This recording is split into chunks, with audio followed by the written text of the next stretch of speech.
but then there are other wallets that may not support all the coins. Like maybe either single coins or 2 or 3 coins. Bitcoin.com has a wallet. I myself run a wallet for Bitcoin Cash. It's called Zapit. Yeah, there are lots of other wallets. You just to do research on that online for whichever cryptocurrency you want to hold. Yeah, that's right. So the idea of exchange holding your cryptocurrency is fair for them and for you because you want to trade. You want to trade for INR or vice versa with your INR, you want to trade for cryptocurrency. In those situations, you will have to give the control of your cryptos to them. But if you want to hold the crypto as an asset class for a longer duration of time, there is no need to hold it in an exchange. Because if you are keeping it in an exchange, you're constantly using that particular balance of yours to trade every day or once a week at least. Anything more than a week, if you're not interested in trading, it's best to keep it with you. I know there is a slight cost for you in terms of fees to put in and out of the exchange, but it is worth it if you suddenly left with no cryptocurrency because the exchange gets hacked or some default of the exchange or gets confiscated by the government, whatever that feature is, then you just don't have the control of your cryptocurrency. So that's one of the features. So just in between, hi guys, we're just live on YouTube. We just got connected a couple of minutes ago. This is Vikram, and we've got Romit with us from Zapit and from InstaCrypto. We are already in the meetup, and we've got a few people talking about non-custodial and custodial wallets. Let's continue. So I couldn't see those questions that you guys are leaving on the message board. Just read that.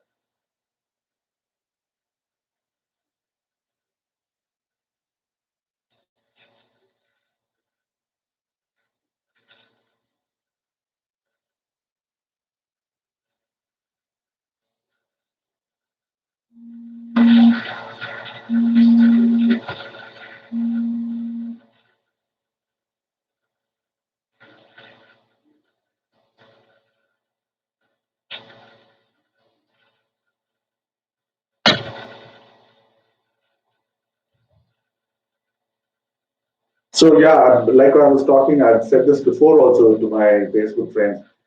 If you want to like ask a question or something, please leave a message. Happy to pick up. We've got another group of people here with us talking on the meetup, and maybe somebody else will also have a say in that.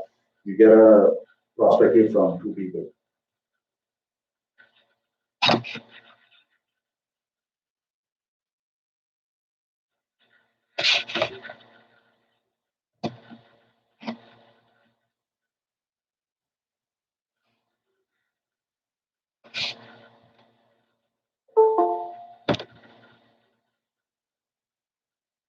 Sorry again, I'm back. So I don't know if there's a conversation going on, but hi Kuldeep, nice to see you after a long time. Back again. Yeah, just back. Hey guys. Hi Kuldeep. It's a long time. Yeah.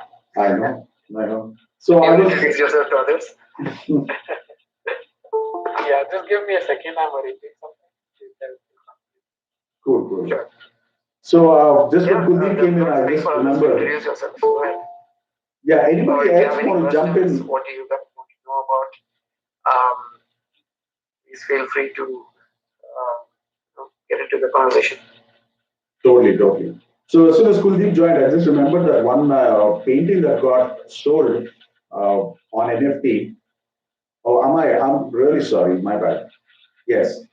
Hi Kuldeep, and as soon as Kuldeep joined, I just remembered the painting that got sold on Ethereum blockchain, like NFT based.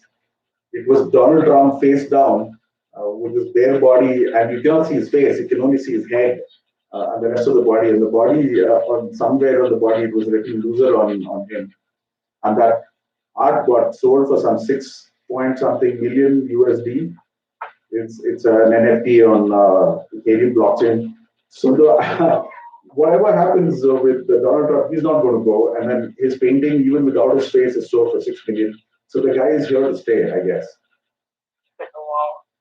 Yeah, just So there's a question asked by Motor Gear. Uh, what about tax on trading on India exchanges like Binance? But you don't have to pay taxes until you convert it to rupees. So that's all you have to do. So since it's Binance, they cannot convert your rupees. Any Indian exchange, BitBNS, WazirX, Monocoin, InstaCrypto, that's fine, and Monocoin also is before founded. So any of these exchanges, when you trade and you do an income on that, everything eventually shows up in your bank account, right? Because that's how you're able to transact. You send rupees from your account, you trade. If you have a profit, you may be getting it back. So the reason that you now receive an extra 1 lakh, if you send 1 lakh and you receive 2 lakhs, you will have to disclose that to your CA. That's how you do your IT, right? You have to give your bank details. In your bank details, if your CA is asking what is this extra 1 lakh that you've received, it's your income from your trading. So you just pay your income tax on that. In terms of how the exchanges may tax you, that still is in open debate with the government. There is no taxes right now at the source, which is the exchange. It may happen or not, something in the future. We don't know. We don't want to speculate on that. But at this minute, of course, you're more than welcome to go ahead and trade, do a day trading, week trading, and anything more than a week, of course, it comes under your capital gains if you're holding it for a year and more, right? So if you're holding Bitcoin for 1 year and more, you know the kind of way the Bitcoin prices are going up. I don't want to speculate on just Bitcoin. It's on Ethereum, Bitcoin Cash. They're all one of those leading cryptocurrencies, and their price is shooting up like crazy. So in a year's time, maybe you'll even see 5x on it. So your 1 lakh rupees worth of crypto that you bought last year may go up to 5 lakhs now. So your 4 lakhs is your capital gains on it. So that particular, if you would liquidate all of it, of course. All comes back to your bank, and then you tell your CA that's capital gains, and you can pay capital gains tax on it, which is even lesser than your income tax. So you just want to be secure with that. If you're earning from it, pay your taxes and make sure that you're safe on that side.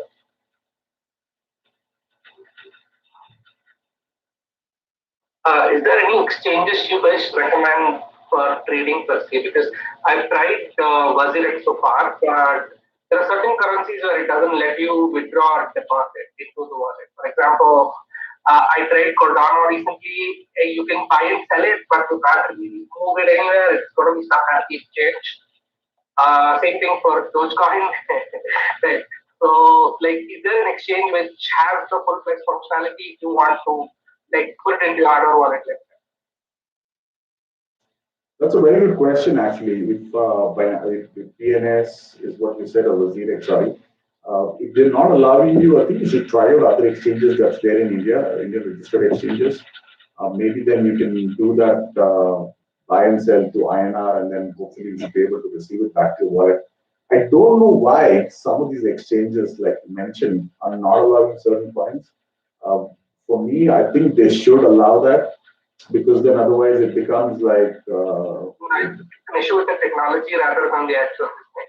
They've given a legislation that it's some sort of rapid listing, which basically says they're allowing you to trade, but they won't allow you to actually withdraw it. Like, you can't put it into your wallet, but it only allows you to buy and sell. Like, you can buy it and then sell it at a higher price. It's meant for trading only at this point, is what I understood from. That's very limited in terms of use of crypto then. Yeah, it's very simple to set up a wallet. Like an exchange can just create a wallet and then receive the funds, but they don't want to build the technology to send the funds out. Yeah. So that's why I said, is there any exchanges that you guys are using? Is there any recommendations per se? So somebody did mention Unocoin. Thanks a lot. Every time when I see Unocoin, I just like just little my inside me. It's the first baby that I set up, Unocoin. So always nice to see that. Yes, Unocoin allows you to do that, and I think there is no restrictions from Unocoin for you to withdraw your own cryptocurrency depending on what is available. I don't think everything is available, but those which is available, you are able to, of course, withdraw it. Not Suno, but I think there are other exchanges which do allow. WazirX is one of the big ones, of course, but yes, they are limited in technology. Like I mentioned, they are not ready with the technology to receive back. That means they should have that thing which is set up for it to be withdrawn from their wallets to us. Maybe a hot wallet is not ready and things like that. They're not ready with Bitcoin Cash itself. How do you expect them to be ready with others? Because for Bitcoin Cash, if I remember right, I have had to tweet WazirX to get my coins out. Even now, it is blocked. They've been opening and letting some coins come out, and then now again they've stopped the withdrawal of Bitcoin Cash. Haven't gone back to them yet, but yes, they have certain limitations. But the problem is they're too big, so they are setting rules with no understanding of crypto being a global payments tool. So if it has to be what it is, otherwise, you should be allowing that to be withdrawn to people's own wallets. If you don't allow that to be withdrawn to people's own wallets, you're leaving a bad taste in the users. They may migrate to other exchanges, which I'm happy for you guys to like get on to Monopoly and try that here.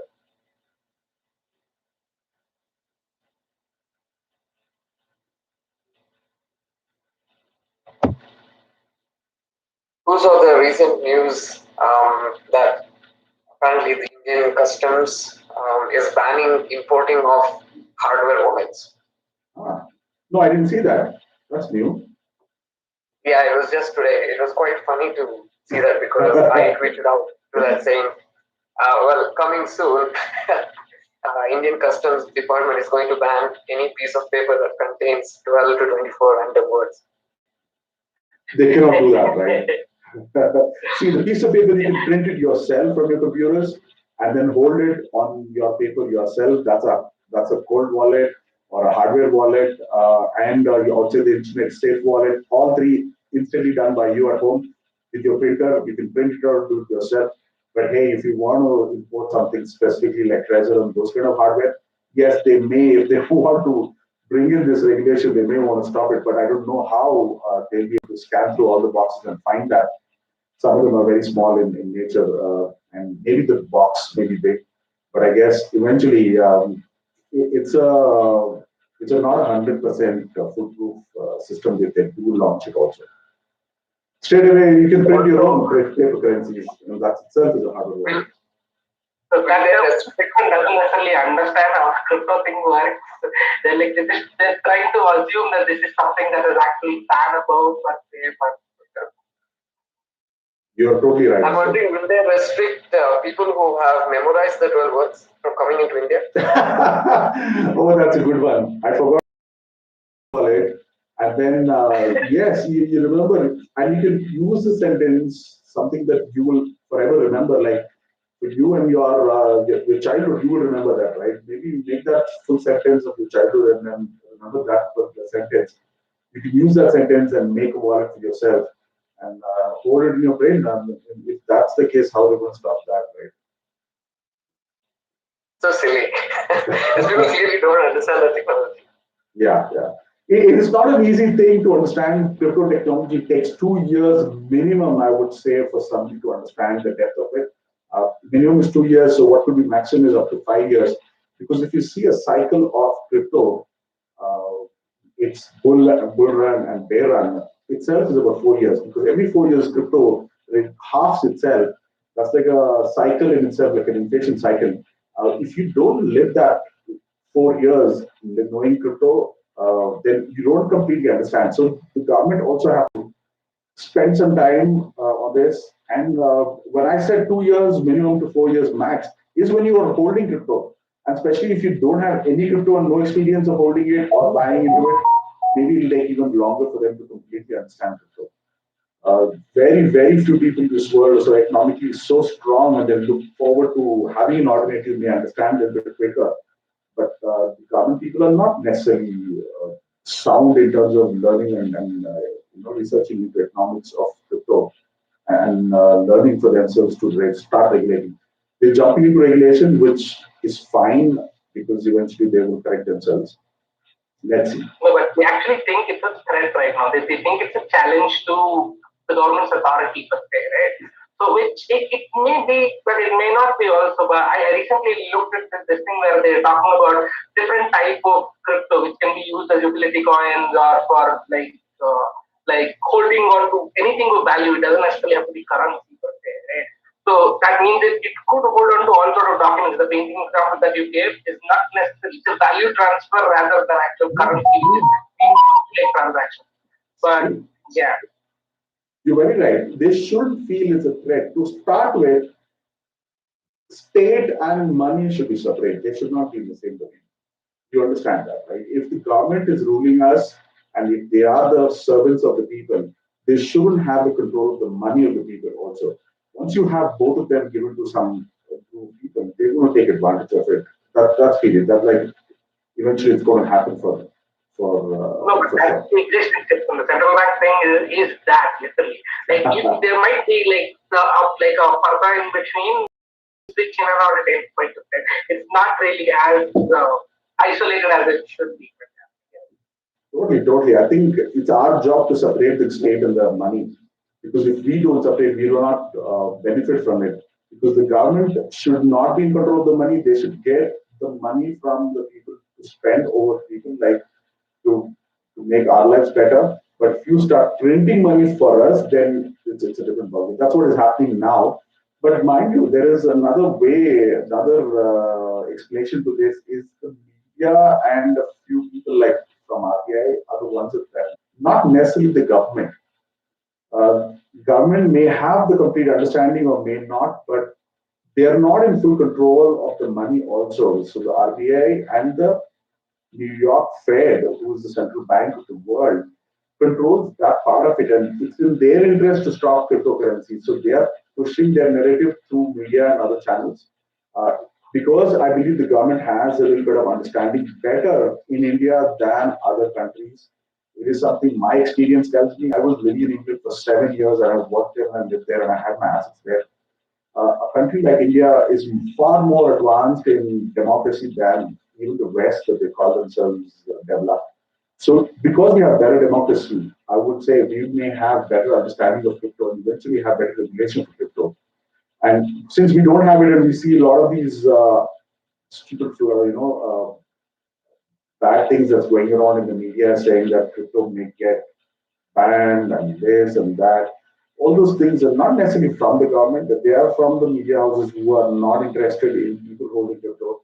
It's not because they have understood and doing this. They have listened to somebody and they make messages like that.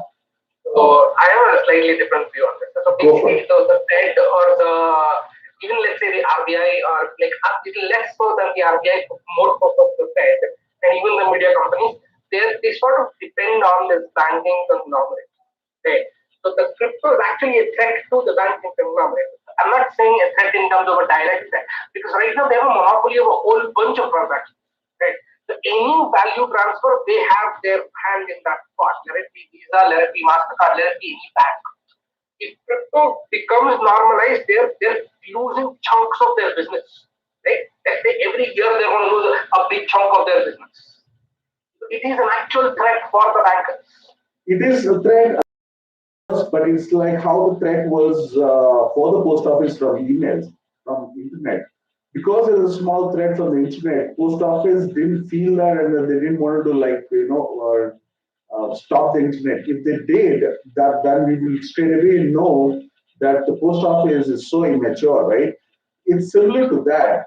Banks should understand. So even try it, but I get what you're saying. Sure. The bank should understand that this crypto is going to take humanity to a domain which banks cannot support. When I'm talking about that, talk about micropayments. If you do micropayments and if you build a software that you want to sell to the whole world, you don't want to wait at the shop for footfall, but you want to go online and sell it to everybody. Then you can reduce the cost of your product. Maybe sell it for 5 rupees a piece of software because now the whole globe is your market. You will find more people buying it, so you can reduce the price of the product. And now to get that 5 rupees from each individual, do you think the banks will be able to ever support that system to bring in that 5 rupees for you from Mongolia to India for a cost as low as 5 paise? No, they will never ever be able to because the overheads that they have set up right now are way too high to get that 5 rupees. If they did bring us those five rupees of worth of value for us into India, they will be charging 100 rupees per transaction, which is not worth it today's way. So this is where crypto will come into place. And I think those small understanding will take some time for them to get. So there's a phrase that I heard in one of the talks from Andre's INCTokens where he says the current financial system basically is like a leech. It finds the biggest pipe of money. Like the money is flowing everywhere. It finds the biggest pipe of money, sticks a straw in it and tries to try and seek out of it. Right? Which is, the behavior does exist. For example, the payment gateways are actually taking a cut. It might not seem relevant. It might be 1 paisa out of, let's say, a 10 rupee transaction, but they're still taking. Right? Now, if you build a platform which cuts them out of it, obviously they're going to fight back, and that's what they're doing. Right? I'm not saying they're succeeding, but that's a good one. Yeah, they may not be succeeding, but they are feeling the threat, of course. The threat they're feeling is because they don't know. There's a saying that never fear the unknown. That's what they are doing. They are fearing the unknown. It's because they don't have that 10 rupees worth of crypto in their wallets to learn about it. अरे किसी कोई इसको 10 रुपए का crypto दे दो यार. That's the feeling that I get when I see them. These are the top people. I'm talking about the top people in banks, in CEO of banks.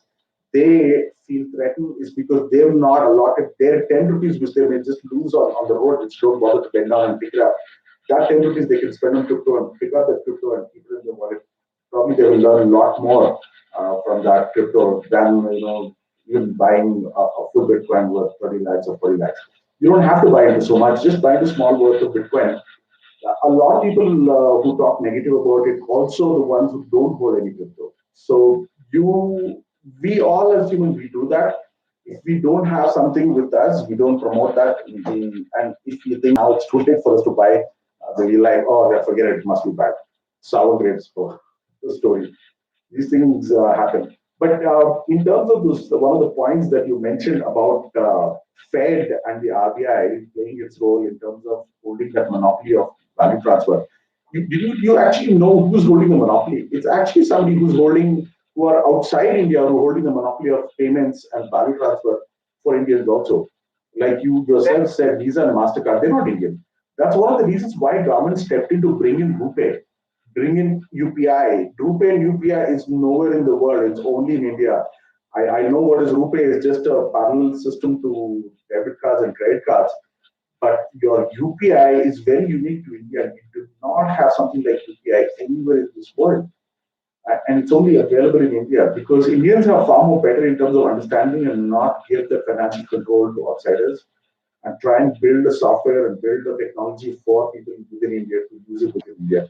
And UPI teaches us a lot of things because UPI is instant and free for small amounts is what is very, very necessary because we are in a country where the masses need the support at a lower, level payments and settlements, not necessarily the higher level, right? Higher level people have many options to pay and get settlements for lakhs and crores together. But for a small person, if he's not able to send that 10 rupees free instantly, it's very hard for him. So that kind of software support is not in abroad. Is never going to be built also for those people in abroad because abroad and people that we think as developed nations are supporting only the rich, not the poor. And that's what we are building in India. And eventually, I have complete trust in our government compared to any other government out there that we will build better systems for Indians. So crypto may come into as a good technology for Indians than even abroad. If you see it already, the example is clear. In New York, the license for crypto is so expensive that a few people only sustain and the rest happen in New York. What is special in New York? Why are they not letting the common man run a crypto business and crypto startup? I will not even say business, a startup is because they are feeling the threat in New York, and New York controls the global reserve banks, and they are the world's reserve bank, right? They're the reserve bank of the reserve banks. And then a more number of economically and financially literate and sound people live in New York, so they don't want that control to be taken away from them by a small startup. If you feel the small startup is your threat to you, then you're doomed for life. And if anybody from New York or as a regulator is listening to this, man, you're doomed. Because they eventually going to take you over and then put you on a sideline, exactly like how the post office is sitting on the side today, doing their bit, but not controlling the mailing system. If I'm right, in my parents' time, the mailing system was very much controlled by the post office. If you had a 10% less stamp on it, they had the audacity and the arrogance to tell you, you don't have enough stamp, get back in the queue, buy your 10% more, and then go stick it and bring it back to me. That kind of audacity is come down by the post office. Eventually, that kind of audacity will come down from the banks too. So what, as far as what I've seen is crypto is a fantastic intersection. And it talks about tech, it talks about finance, and it talks about security. It just puts everything together, and you have to tackle all of them to be able to understand it. But once you try and tackle these, it settles a whole bunch of things. Like, for example, most of us don't necessarily understand how money works. But you need to understand it right now to understand why it is better. Okay? Most of us don't understand how security works. You need to understand this because they're actually storing something of value right now. The actual learning curve is steep because you are tackling with multiple prior technologies and trying to understand them and trying to get the intersection. You're getting yourself in the intersection of them because you have something of value that you are tasked to protect by yourself. It's fantastic. Yes. Unless, unlike the previous one where you depend on somebody else to support that and secure it for you, now you can do it yourself. The verticals that you're saying that has come from cryptocurrency is enormous. Like the blockchain verticals are like going to replace a lot of people. I will tell you the one of the major ones I'd like the world to replace to crypto, which will eventually happen very soon, is the IP sector, intellectual property sector. That's place, that domain should be open and available easily for everybody in the world, for the masses. Today, is it open and free for the masses to go into IP? No, not necessarily. Very few, small. So they patented something that is not even in picture right now, just so that they can basically hold it over your head. So obviously, it's not. It's because they have too much money. So what do they do with their money? They've bought enough gold, arts, artifacts, paintings, house, everything, cars, planes, everything. What else do they do with the money? They even bought Bitcoin. Now what they're doing is spending a lot of money of that, which they have in excess, on the lawyers to get IPs of unnecessary things and a futuristic thing to see that over the future I may be able to control it. Let me spend my money to get this IP. That's really stupid. That's what happens when you have a big income and wealth gap. So the guy who's super rich is able to spend money on your future too, and then control you from the future. So that's what has happened so far, and I'm so glad crypto is eventually going to change that, because if you have to see 10 years ago when I was living in England, I saw all of these things and I thought, okay, when am I going to eventually earn this kind of money to compete with these guys? Maybe never, because it's going to take me 300 years. So there was this analysis done in the UK. A guy in the front line of the bank is going to work for 300 years to make the same amount of money what his CEO does in 1 year. So how is it going to be fair? That's a big income and wealth gap within one organization. And think about within the whole, humanity. Some people who are rich, super rich, CEOs of XYZ company are so rich, and the frontline staff who are not even the frontline staff of the bank, particularly that I was talking about, and even below that, how many years is it going to take for him to match that kind of salaries of the other person? Like 600 years then? Never going to happen. So crypto is what is bringing in that income and wealth gap reduction. One of them is very clearly available to see. That is the NFT market sold that one painting for 6 million. Who got that 6 million? It's somebody who's not one of those rich people already, right? He has an idea. He brought in crypto to it, and he used the blockchain technology to help him secure the IP level art that was there with him, and he was the only person who was holding it. Because he was the only person through the blockchain technology confirmed to be holding that, he eventually received the 6 million for his artwork. That kind of enhancement is available on your crypto. And IP is just one small sector. If you see what kind of verticals blockchain is going to bring in. And I think IP is one of the big sector too, in terms of needs to be out there, literally because a third world nation which is not completely developed don't have the resources and the reach to get their IP.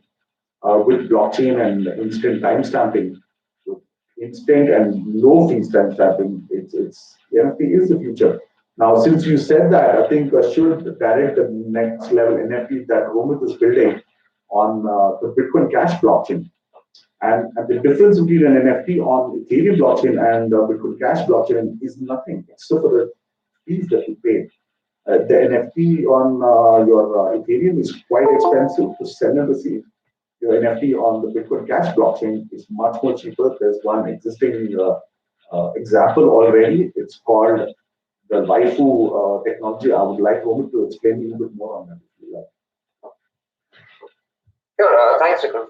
Actually, recently I went to an Ethereum NFT website called Rarible.com. I just wanted to check how it works on there. They have a section called Create. So you can actually upload your art or music or whatever you have created as an NFT and you can sell it on their marketplace. And then I just tried adding a random image to just check out how it works. And then I tried to sell it. So since everything is on the blockchain, it's on chain, of course, I had to pay for the creation of that transaction, which was like, it was crazy amount, like $20 to just sell an item. So I'm trying to sell an item and I have to pay $20 to just put it on the market. And that amount is not for the company, it's the transaction fees that I have to pay for. And I was like, so if you're, selling something, if you have to pay $20 just for the transaction, you probably have to sell that item for a much higher price. Like even if it's not worth $20, you have to sell it like maybe $50 or $60.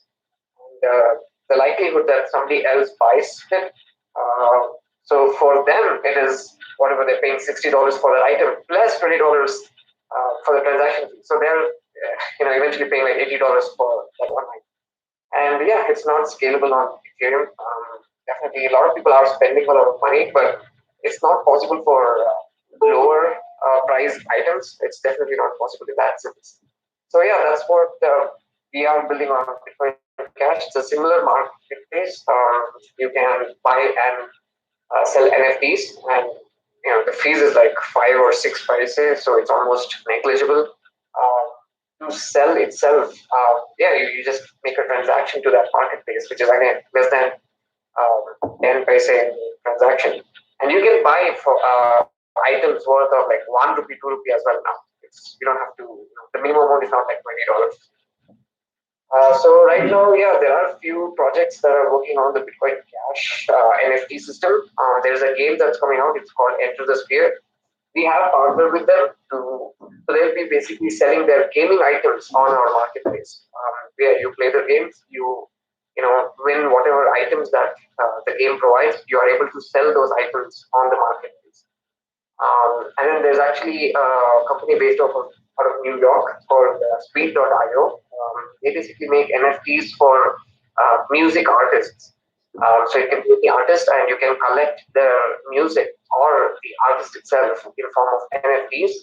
And you have like lots of benefits if you hold their NFTs basically. So we're trying to get them to partner with us as well to sell the NFTs on our marketplace. So hopefully we are launching this week, and I don't know where the NFT scene is heading, but I think it's going to be a big market. It's totally going to be a big market. I think you guys should look out for this Zapid wallet. That wallet will allow you to instantly hold those NFT market space products on the wallet, and one of the few ones, I think one of the only 3 in the world today right now that's available. You understand the NFT market of Ethereum. It's a great tool for big products like which hold X amount of value, which is million or thousands and above. Then you can afford that fee. But if you go down to smaller things like how it used to be at the back in the days, like those baseball cards and any kind of those cards becomes collectible. Those kind of cards, when it goes on the internet and you hold them on the internet, then you need a cheaper version of payments and settlements of that, because then you will want to exchange cards more often, send receive what you don't have and things like that. Your blockchain-based NFT is the solution for that, including those games.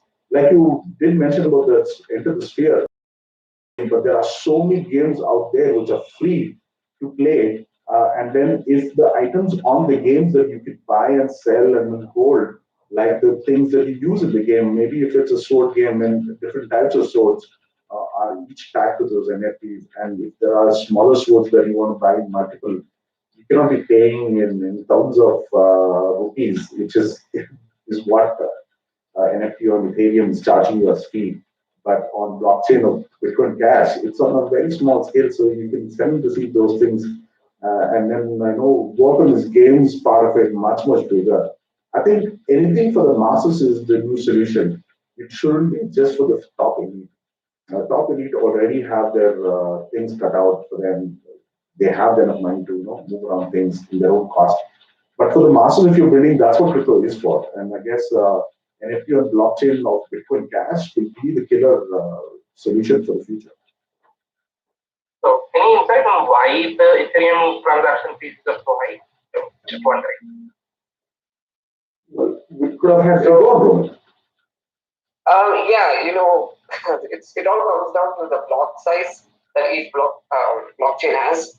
This debate is not new. It's been going on since 2013. That's one of the reasons why the small block versus big block argument is so important. People don't realize back then people who were fighting for big blocks specifically warned about this issue that Bitcoin is also facing right now, and Ethereum is facing right now. That smaller block size can only fit so many transactions, and of course, others will have to start bidding, or miners will just have to increase the median fee to include their transactions, because there's only so much space left for transactions per minute or every 10 minutes.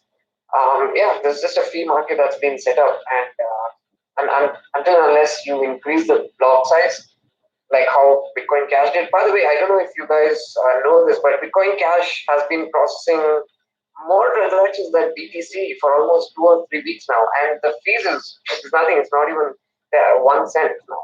People said, oh, if Bitcoin Cash has more transactions, then the fees will go up like Bitcoin, which is not true. Bitcoin Cash has shown that increasing the block size fixes that issue, and it's funny that even today, after 3 or 4 years of that issue that's being fixed, people are not ready to recognize that. Yeah, I don't know what else I can say. It just increase the block size, and it doesn't have to be unlimited like how PSV did, but it just has to fit the amount of transactions that are happening currently. That's all the technology requires. So yeah, because that's the. No, totally. I think you nailed it perfectly, Roman. There is some part of it which billionaire trader has mentioned, saying that high gas fee is profitable for miners. Miners are profitable anyways. Miners are profitable from the coin itself that they are getting. That's actually untrue, because the block reward to transaction fees ratio is almost nothing. The amount of money that they make from transaction fees is nothing from the amount of money they make from the block reward. So they will make money even if there are 0 transactions in a block. Yeah, more block would actually mean they're making more money in that case. It's risky for a miner to mine more transactions, because they have to propagate that to the entire network, and a 0 MB block is much easier to propagate than a 1 MB block. So the lesser the transactions, it's actually easier for a miner to mine that block. So in terms of the miner fee, that's not something which is relevant today. Maybe because we're still, because the crypto system was set to last for 130 years. For the 100 years in beginning itself, we will have enough in terms of the token, incentive that the miners are getting, because the token valuation is going up and up. It's never down compared to Bitcoin, which used to be like exactly like about 20 rupees to a Bitcoin in 2011, 10 years ago, and what it is today. You can understand what kind of profits miners are making. The competition is there, of course. So equally, then if you understand the fees becomes relevant maybe after 60, 70 years of crypto being in existence. Because then everybody is on the crypto, your technology should be updated in a way that you can mine bigger blocks, and bigger blocks with the number of transactions are higher, then the relevance of miner fee makes much sense there, I would think. We'll have to wait and watch for those things, but that's the future is what we've been seeing. That kind of future is what Bitcoin Cash adopted to.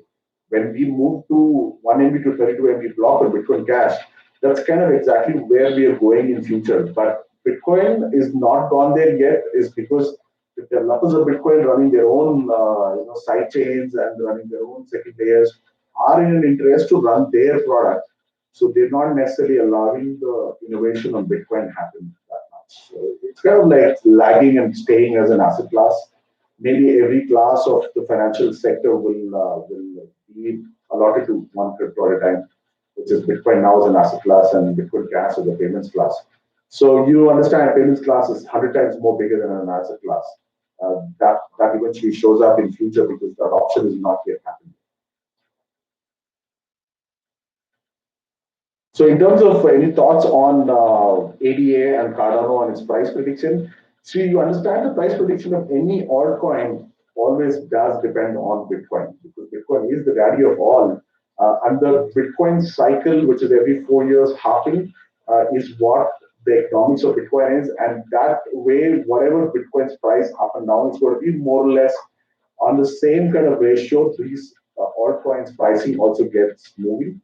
Some altcoins may move faster than the other. Of course, that happens, and we've seen that in the past. But we'll have to wait and see for years to come because this is just a short-term rise in price, maybe. But it has to last for a certain number of years for us to believe in it. I don't necessarily follow all kind of cryptos. There are many out there. We do follow from InstaCrypto and from Zapit the main few coins and how we compare to those coins and what is really needed for the economics of the future for the masses. We build those products alongside.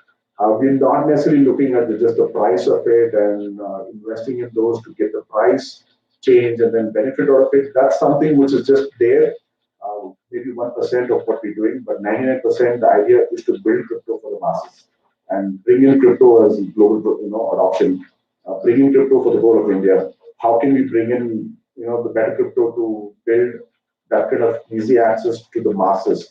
That's what is Bitcoin Cash, and that's what we talk about Bitcoin Cash a lot more here. Because in India, for the masses, like if you see the UPI is for the masses, because they're not paying fee, and for small amounts we cannot be paying fee. They get the feature of being instant, which is very great feature, which no other country has. Instant payments for their masses to use with no fee is what we built, and our crypto that we are trying to promote is also to be matching with UPI. Can Bitcoin and Ethereum match UPI? Never, because of the way it is in terms of price. Is Bitcoin even instant like the way even after paying price? No, it is not. Bitcoin Cash is what it is. Bitcoin Cash is instant and is low fee, helps in these kind of features. And we're building things for the masses. We're not just building things for a few people.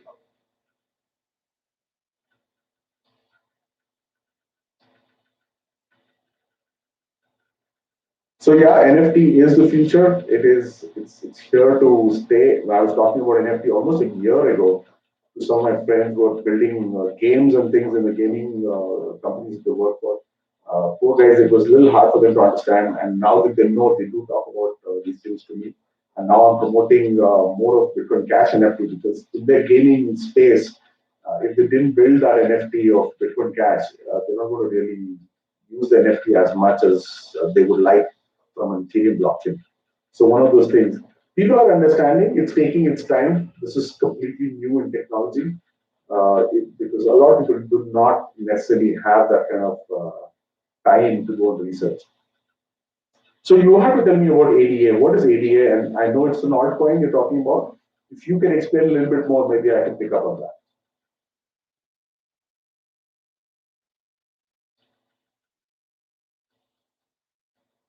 ADA is Cardano coin, is it? So Cardano coin and ADA is just two altcoins. Well, Cardano, the funny thing is it's supposed to be the next level smart contracts, but I don't think in 2 or 3 years they even have deployed any. Or at least I'm not aware of any smart contract that they I recently looked into it a little bit. So Cardano is the actual company or you can call it the technology. ADA is the currency under that. So they are claiming it's the third generation of cryptocurrency. Because like the first generation is, let's say, Bitcoin, second generation is Ethereum, which allows the smart contract. The third generation is supposed to be Cardano. Okay. So again, I'm still a little hazy on the details as to what specifically. I looked at a few videos which did mention a few things which seemed interesting. But yeah, any of you guys, if you have a little more information. No, since you said you've viewed some videos, anything that you have seen which is really breathtaking or cut above of Bitcoin and Ethereum? Beyond that, there is something I'd like to know, because I've not come across anything like that. So the problem with me right now is that I don't really have a foothold on Bitcoin or Ethereum to start with. Okay. So I'm still sort of, okay. So I am from the tech background. I'm doing software, so it is slightly a little more easier for me to get certain aspects of the tech, but the financial aspect is still a little hazy. But as far as what I saw in terms of the video, it's giving me a higher level of technology. It's saying like the video claims that Cardano has higher technology than Ethereum, and the proof of stake and the proof of work thing, and they mentioned a little bit. It's just a plus and minus. They're saying this is advantages, this is disadvantages. Compare between Ethereum and Cardano. At this point, technology-wise, Cardano is better, but Ethereum is much bigger and has much more advantage. It's a much bigger market, so it's still open for play, is what I got from the message. The message that I got from that video. I think it's not new. Everybody else also says that. They don't give you any specifics, but they say its technology is cut above from Bitcoin and Ethereum. I don't think it is necessarily true. It's because Bitcoin is a technology cut above of the rest, because we never had a decentralized, distributed network technology. So when we already have that, what is Cardano building? It's the same thing, maybe a small tweak here and there. And that they call it, of course, is a better technology. A lot of people did in the past, and many came and said that their coin was above, but nothing in specific to what they said was really true. The only time will tell you, like how Ethereum is a second level. Your second level on Ethereum is nothing which is not on Bitcoin. It's already on Bitcoin. It's just that Bitcoin development did not move forward towards that part of what Ethereum did. Otherwise, they're both the same. They both are distributed technology, distributed and proof of work system, which gives more security because the proof of your hardware that's running to secure a network and things like that. So about that, there is nothing. There is nothing that has really come out of it. So we're still running, Cardano is also still running on a similar lines as your Bitcoin and Ethereum. What specifically is different, we'll have to wait and see if the masses adopt to it, and then those things are visible. So as far as what I understand from it, like when they say generation, they are like the first generation would be the first implementation of this technology. You tweak it, you add something else, and then you re-implement it with bells and whistles and a whole bunch of things. So the second generation, like I mean, it changed. The first generation was meant for a specific thing, but the second generation is meant for that thing and a little more specific. Okay? Not as general as Bitcoin. Cardano is a little more specific as what I see. Like they're saying it as far as what comments have mentioned, like they've not even gone into the smart contract as far as I can see. Yeah, they don't have a single smart contract that's deployed in 3 or 4 years. Like it's just people talking about the price going up. I'm like, okay, what can you do with that? Yeah, I think they're taking advantage. The advantage they're taking is because a lot of people don't know the whole details. So if you say that we are better than Bitcoin and things like that, we've had this in the meetups also. A lot of people came and said, oh, I've got this, better than that, better than Bitcoin and Ethereum. Like nothing specific that they know of. What is the new technology that we're all running on in crypto is blockchain. And nothing beyond blockchain they've built. Everybody is depending on the blockchain because blockchain is a revolutionary technology. And Bitcoin already has that. And those specific things about the financial network, also whatever that we can think of staking for the reason of like how we hold our money in banks, it's like you get interest on it, staking gives you that. Escrow is banks give you the escrow system that me and you are able to do business without meeting, is because we trust this body in between us, which is the bank. That part is also now blockchain is able to handle that. Your smart contracts to do any kind of business between two companies, two individuals, is to be set without any human interaction, like without any human trust system in between on the blockchain, which is built. What else is Cardano building? Something new. Everything is on the blockchain itself, right? So there's nothing new as a technology that they are having. Maybe the way they implemented, make it easier for people to use. Again, that is taken care by the Bitcoin Cash network and the developers around Bitcoin Cash. We'll wait and see if Cardano really brings out something different. Sure. So like Bitcoin is the fund, like concept. Blockchain is the fundamental. You can call it the technology. Like the let's say the philosophy is this thing, and technology will be based on like the science and technology part, right? So the Bitcoin is basically one implementation of that technology, and every other altcoin is tweaking certain things and implementing the same thing with like the blockchain is the underlying ledger technology, but the purpose of finance as a whole is to be able to do value transfer. Now, how do you do value transfer specifically is being changed on each of these platforms is what I understand for right now. So there's going to be like it's still new. The stablest one that they've found right now is Bitcoin. Everything else is a poor cost back to try and deal with something else of value. You're right. You're right. I think that is why we concentrate on these three, which is Bitcoin, Ethereum, and Bitcoin Cash, because Bitcoin, Ethereum has got a small niche group of people that they're supporting. Your smart contracts also are for bigger players because every smart contract is a transaction, and you got to pay that transaction fee to get that kind of transaction secure for you. And your Bitcoin is a class here is a programmable money, and what is built for the masses is like the Bitcoin Cash blockchain. Eventually, you understand the blockchain is what is making these things possible. Has to be adopted and used by many people. That's when it's really useful. If Bitcoin blockchain is used by a lot of people, which it is, uh, that particular blockchain is secured by many hardware. Of course, that's why it is the most secure one. That's why the value of Bitcoin is high. It's the most liquid asset that I've ever seen in my life, and that is sitting on that Bitcoin's blockchain. And the more the people on it, the more secure the blockchain is. Your assets are secure. That's what the price is also today. It's equal to 40 lakh rupees per Bitcoin. Then you move to your Ethereum blockchain. Your Ethereum blockchain is building smart contracts, and the blockchain is what is secured or securing all this. There are a lot of users of it. That's how it's big. Now the blockchain of Bitcoin Cash is also as big because everybody who believed in Bitcoin from the year 2008, from the white paper time onwards, are all into Bitcoin Cash because that's exactly what's supposed to be. Peer-to-peer cash system for the masses. It's what Bitcoin Cash is for them. So it's not necessarily just specific to like how Bitcoin is as an asset class. It's an asset class and a payments tool, and also holds that blockchain which is secured by many people around the world. A blockchain should be well secured by many people means a lot of people should believe in it and then put their hardware, run that particular blockchain for them, and mine that particular coin is when the blockchain becomes popular. And anything you build on that now it automatically becomes popular. Now is Cardano running its own blockchain or is it piggybacking on Bitcoin or on your Ethereum? It's a question actually. Is Cardano running its own blockchain or is it piggybacking on Ethereum like how ERC20 tokens are? I'm not sure.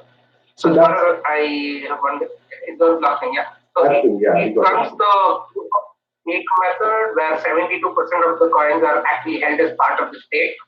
And that is one of the reasons why they're saying stable because majority of it is held as stake. There's not going to be that much volatility. Like, those are the things that are broken. Okay, so if they're fixing volatility is not an issue. They need not be fixed. Volatility will fix itself when there's global adoption. That's period. We know that. What Cardano says that they will do this, that, and other with proof of stake. Proof of stake is something which is not 100% proven yet, like proof of work is proven. So proof of stake still has its time for it to come out and then get itself in the mainstream like the proof of work is already done.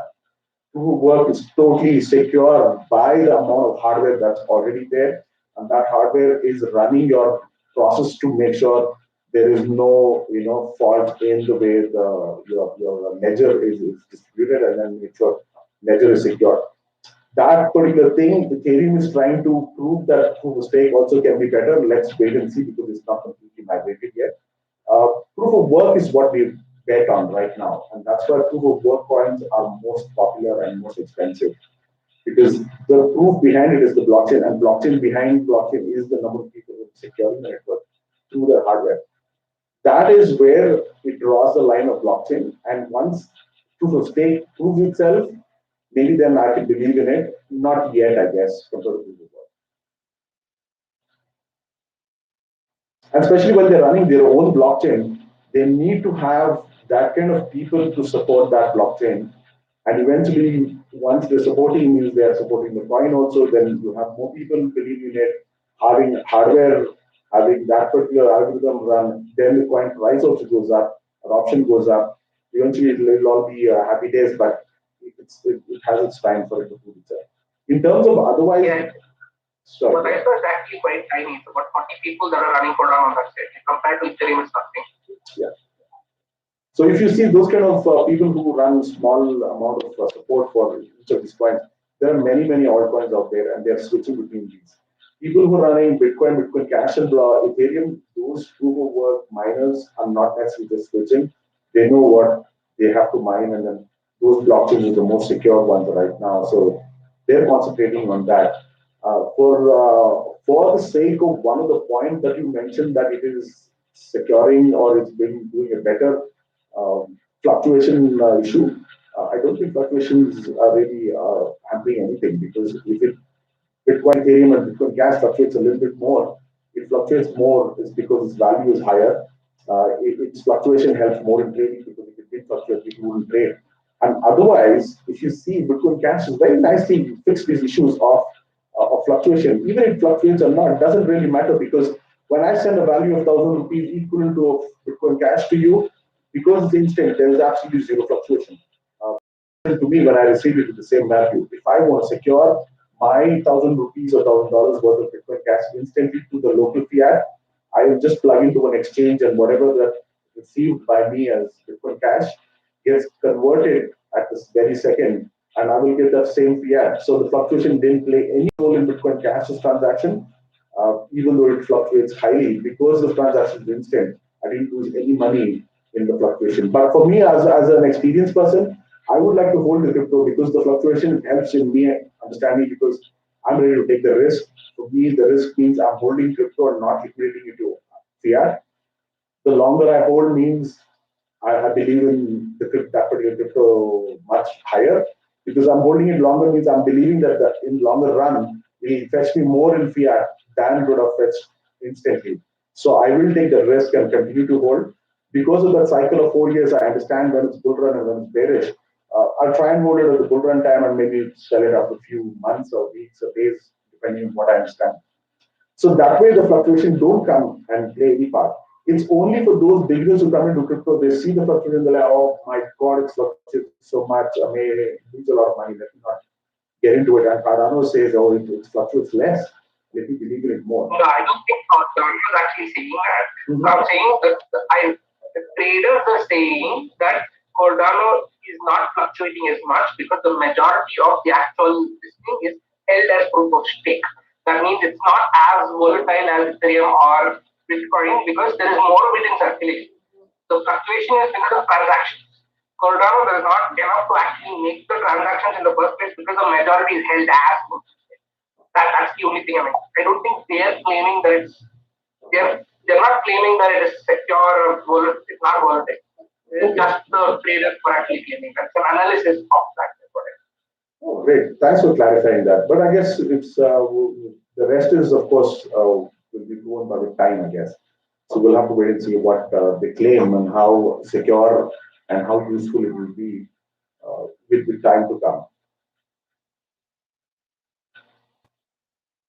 Okay, so another question that I had was,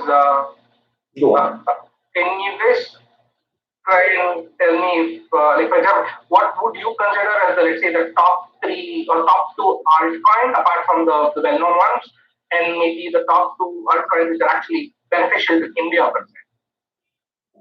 Like something that people who are in India are trying to just walk into crypto, what technologies or what altcoins are something that they should keep an eye out for and try and research more, which will be beneficial for us too. Would you consider Ethereum and Bitcoin Cash also as altcoins? Let's take the top 3 out. Like, let's say Bitcoin is out, Bitcoin Cash is out, and Ethereum is out. Yeah, Bitcoin Cash is not an altcoin because it's a Bitcoin protocol. So it can just be considered as a fork. It can just be Bitcoin. Top 3 out of it, because they've been there from the very beginning. Anything apart from these? So I would bet on Litecoin and something like Tron. There is a reason behind it. I would say that is because Litecoin was the second ever cryptocurrency built. In 2010, Charlie Lee went ahead and built Litecoin. Very, very same as Bitcoin. Just he made it 4 times more in number of Bitcoin, which was there, 21 million. He made it 84 billion of Litecoins. Then the time taken was reduced to 2.5 minutes. So it is 4 times faster. So because of that particular altcoin was released in a time when no other altcoin was there, it became popular in payments. A lot of websites in the year 12, 13, and 14, I would see that Bitcoin is accepted along with Litecoin. So those kind of things was very popular for Litecoin, and Litecoin has that kind of popularity still going on. And its payments, when you do use Litecoin, the fees again is very small. Same as your Tron, almost the fees is nil. Those kind of things, which is very popular for me for the future in terms of altcoins. And a lot of altcoins have come now with similar features like very small transaction fee or no transaction fee, those kind of things. But they are not itself. Your Litecoin has lived its time.